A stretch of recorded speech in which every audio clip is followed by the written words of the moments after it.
చింతపండు టమోటా వేసుకొని బాగా పిసుక్కొని నీళ్ళల్లో తర్వాత ఉప్పు పసుపు వేసుకొని పచ్చి కరివేపాకు వేసుకొని పెట్టుకోవాలి.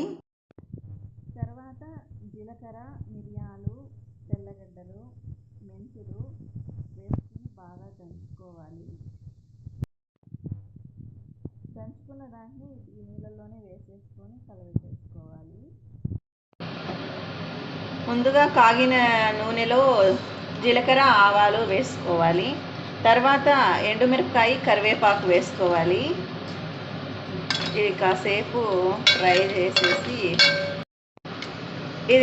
ఇది బాగా ఫ్రై అయ్యాక ఇంగువ వేసుకోవాలి. కొద్దిగా ముందుగా కలిపేసుకున్న మిశ్రమాన్ని ఇందులో వేసేయాలి. పోపులో